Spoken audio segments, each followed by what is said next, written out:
Hi, it's Kylie Mort, aka Mum, reporting live on our adventures as we journey on site and online around Australia. Now, let me set the scene. Emerald Beach. I had a bit of a worry about it, to be honest. I had booked a 10-night stay at the Emerald Beach Discovery Park way back in 2024 when they had a 50% off sale, and, well, I couldn't quite remember the details. After leaving the incredible NRMA Southwest Rocks Holiday Park, I thought, there's no way this place can live up to that. But guess what? It didn't turn out to be as bad as I thought. We cautiously pulled into the park, fingers and toes crossed, and to be honest, it wasn't that rude a shock. We were a bit disappointed that there was no kids club until the second week of our stay, since it was only available during school holidays. But when it finally did start, the kids quickly found out the activities weren't as great as they'd hoped. Although Miss Teen did win the donut eating competition. Well done, MJ. We would have been pretty disappointed with our site, but fate had other plans.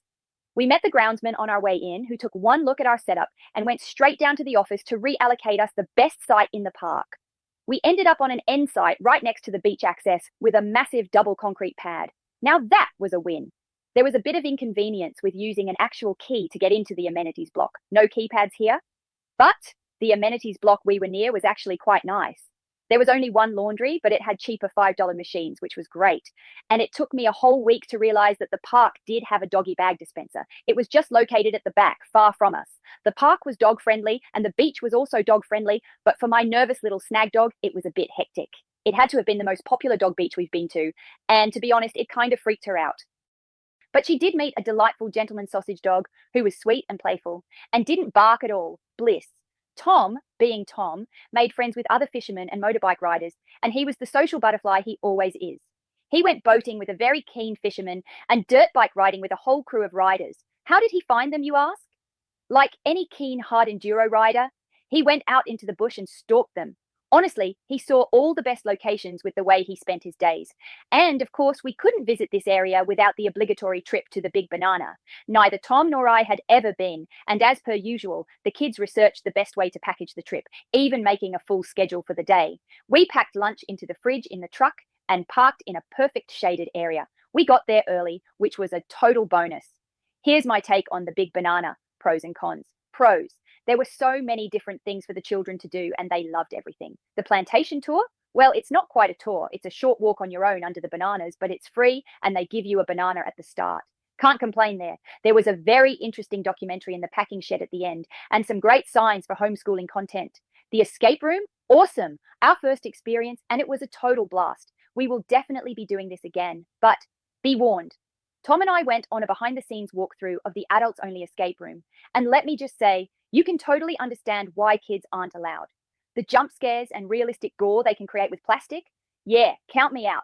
The kids' favorites, pre-teen boy, his favorite was the big drop at the water park. He loved it. The kids really loved all the water slides. Little water babies. Teen girl, she loved the ice skating. As for the little man and I, we lasted about 5 minutes, whereas they spent the full hour-and-a-half session. So overall, for our 10-day stay at Discovery Park's Emerald Beach, it was a really nice park. There were bats, birds, and possums to look at during the balmy evenings when you could walk down to the beach and lagoon and explore by moonlight. The lighting throughout the park was also beautiful, making those amenities block walks really pleasant at night. We were definitely in the best location. Pros and cons of the caravan park. Firstly, 5:30 p.m, alarm with noisy birds. Mum didn't mind. That's her wake-up time anyway. And the bush turkeys. Oh my goodness, there was nothing you could leave outside under the awning that they didn't rummage through. And forget leaving a bin bag unattended. They'd rip it to shreds. And the next door neighbors, well, they had 2 big dogs, and every morning the lady let them out to have a crap wherever they felt like it. No respect for the caravan park. Yeah, not cool. But despite that, perfect weather, beach, pool, motorbikes, fishing, and night walks made Emerald Beach in early April amazing. This location is close to absolutely everything. Family ratings. Pre-teen boy, 9.5 out of 10. Teen girl, 9 out of 10. Dad, 9 out of 10.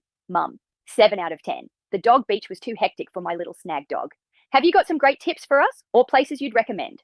Follow us on site and online around Australia on Facebook for all the photos, or Instagram for the TLDR version, or subscribe to YouTube to get the notifications. Alternatively, did you want to hear all the juicy gossip about what can and does go wrong with expensive custom-built caravans? I've got the scoop. Contact me directly. We have plenty of time to share all we know as we wander along, because to be honest, Regardless of the very questionable purchases, ratings, and all that stuff, we are really just living the dream.